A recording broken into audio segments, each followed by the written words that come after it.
मानव को अपने जीवन में ये बात जरूर करना चाहिए, वर्ष में कम से कम 1 सप्ताह, 10 दिन, 15 दिन, हो सके तो महीना, अगर इतना भी नहीं हो सके तो कम से कम 1 सप्ताह तक अपने शरीर को किसी तीर्थ स्थान में रखना चाहिए।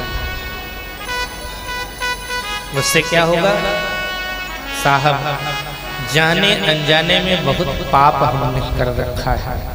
कुछ पाप जानबूझ करके करते हैं, कुछ पाप अनजाने में होता है। तो पाप है, पाप का फल हमें भोगना ही पड़ेगा, क्योंकि शास्त्र कहते हैं अवश्यमेव भोक्तव्यम कर्म फल शुभाशुभम। हमने जीवन में जो किया है, अच्छा हो या बुरा, फल उसका भोगना ही पड़ेगा, हटा नहीं सकता कोई। ये जो बीच में चल पड़ी है बात ना कि कुछ पूजा पाठ कर लेंगे, कुछ दान धर्म कर लेंगे तो हमने जो पाप किया है वो कट जाएगा। शास्त्र कहता है भोगना ही पड़ेगा। शब्द है अवश्यमेव भोक्तव्यम, अवश्य ही भोगना पड़ेगा, उसको कोई हटा नहीं सकता। हमारे इस शरीर से बहुत सारे पाप बनते रहते हैं, कुछ जानबूझ करके, कुछ अनजाने में। और उसका कारण क्या होता है? हमारी प्रवृत्ति, हमारा स्वभाव, हमारा विचार। हमारे विचार जब दूषित होते हैं तो हमारे अंदर पाप की प्रवृत्ति रहती है ज्यादा। नकारात्मक ऊर्जा जब हमारे अंदर रहती है ना, तो जीवन में परेशानियां भी आती रहती हैं। अब छोटी छोटी परेशानियों पर हम बहुत ज्यादा परेशान हो जाते हैं। इसलिए अपने शरीर को किसी तीर्थ स्थान में, किसी महापुरुष के सानिध्य में कम से कम 1 सप्ताह, 10 दिन, 15 दिन, 1 महीना रखो तो अच्छी बात है, रखना चाहिए। लाभ, हमारी वृत्ति बदलती है, हमारी विचारधारा बदलती है। देखो जी, संगत का बड़ा प्रभाव पड़ता है और जगह का बड़ा महत्व है। अगर कोई बाहर व्यक्ति किसी को 1 बोतल शराब पकड़ा देवे, आराम से पी ले, झूठ बोलने के लिए कहे झूठ भी बोल देगा, लेकिन मंदिर में घुसा करके उसको शराब की बोतल पकड़ाओ, पियो, पिएगा वो? एक बार तो डर जाता है। तो प्रभाव किसका पड़ा? न तो कोई रोकने वाला है, न पुलिस है, न कुछ है। क्या प्रभाव पड़ा? जगह का। जगह ने प्रभाव डाल दिया, बोले नहीं यहाँ नहीं, बाहर। तुरंत उस जगह के प्रभाव से हम प्रभावित हो जाते हैं। व्यक्ति जो जिस प्रकार का रहता है उसकी विचारधारा हमारे ऊपर लागू होती है, हमारे ऊपर प्रभाव डालती है। इसलिए एक बात का सदैव ध्यान रखना, मंदिरों में जाना कभी दर्शन करने के लिए ना, तो ये नहीं कि पूजन की सामग्री लेकर के गए, भीड़ भाड़ है तो दूर से फेंक दिया, अब भाग। नहीं, ठीक है, आप दर्शन करने के लिए गए, पूजा करने के लिए गए, पूजन करो और वहीं पर किनारे में, जिससे किसी को परेशानी न होवे, वहीं किनारे में बैठ जाओ। और जिस स्वरूप का दर्शन किया है ना, उसी स्वरूप का ध्यान करो कुछ देर बैठ। गुरु जी ने जो मंत्र दिया है उस मंत्र का जाप करो। और अगर मंत्र भी नहीं याद है ना तुम्हें, तो जिस इष्ट में तुम्हारी श्रद्धा है, जिस इष्ट के प्रति तुम्हारा भाव है, उस इष्ट का नाम जपा करो वहीं पर। कभी भी मंदिर में जाकर तुरंत नहीं भागना चाहिए, 5-10 मिनट वहां पर किनारे में बैठना चाहिए। उसका प्रभाव पड़ता है, हमारे जीवन की जो नकारात्मक ऊर्जा है वो समाप्त होती है और सकारात्मक ऊर्जाओं का सृजन होता है। तो ये सारे महात्मा अलग अलग कुटिया में, अलग अलग जगहों पे रहते थे, लेकिन जैसे ही माघ मकर गत रवि जब होही, तो तीर्थ पति ही आव सब कोई। प्रयागराज में पहुंच जाते थे सारे, वो तीर्थराज है। और वहां जाके क्या करते थे? ये नहीं कि भंडारा खाते थे, कहीं भंडारा खाने की बात नहीं है साहब।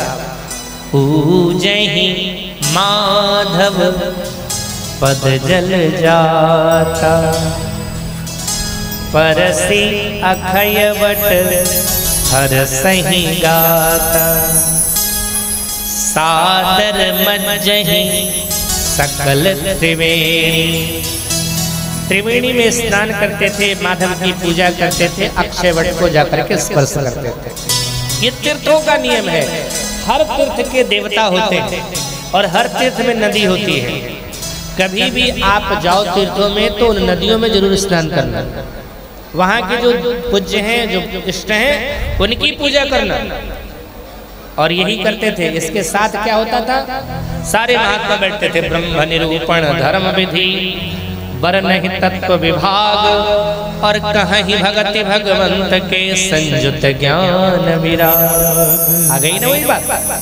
भले ही महात्मा तीर्थ में जा रहे हैं, भले ही महात्मा स्नान कर रहे हैं, भले ही महात्मा माधव की पूजा कर रहे हैं, लेकिन उनमें जितना समय लग रहा है उससे ज्यादा समय सारे महात्मा बैठ करके कहीं भगति भगवंत के संयुत ज्ञान विराग चर्चा हो रही है, सत्संग हो रहा है।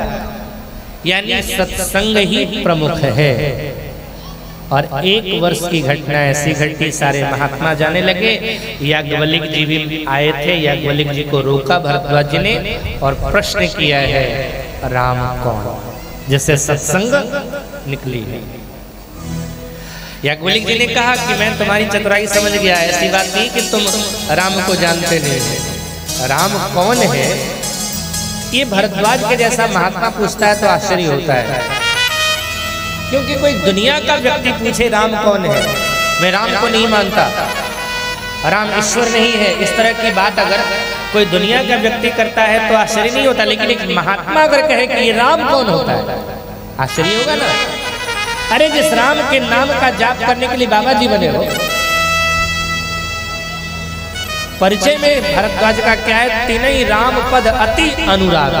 राम जी के चरणों से ज्यादा अनुराग है, यानी भक्ति कर रहे हैं और भगवान की भक्ति कर रहे हैं, यानी भगवान को मान रहे हैं, जान रहे हैं, तभी तो मान रहे हैं। इसीलिए याज्ञवल्क्य जी ने कहा, चाहूं सुने राम गुण गूढ़ा और किन्हु प्रश्न मनहु अति मूढ़ा। इससे एक बात और समझनी चाहिए, अगर आप कथा को जानते हो भी ना, तब भी वक्ता के सामने ऐसे बैठना, हम विज्ञ नहीं हैं, अनभिज्ञ। विज्ञ बन करके कथा सुनने के लिए बैठोगे तो आनंद नहीं आएगा। अच्छा, हमारे ठाकुर जी की कथा में ही एक प्रभाव है। लोग कहते हैं क्या प्रभाव है इस कथा का। एक सज्जन मुझे मिले, बोले महाराज जी रामायण पढ़ते हैं? हमने कहा पढ़ता हूँ। बोले रोज पढ़ते हैं? हमने कहा बिल्कुल रोज पढ़ता हूँ। क्या मिलता है इससे? हमने कहा तो श्रीमान जी आपके हिसाब से हमें क्या पढ़ना चाहिए? आपने मुझसे प्रश्न किया कि रामायण पढ़ते हो तो क्या मिलता है, तो आप ही बता दीजिए कि हमें पढ़ना क्या चाहिए। महाराज जी पढ़ना है तो अखबार वगैरह पढ़िए जिससे संसार का ज्ञान हो, कुछ साहित्य पढ़िए, अखबार पढ़िए।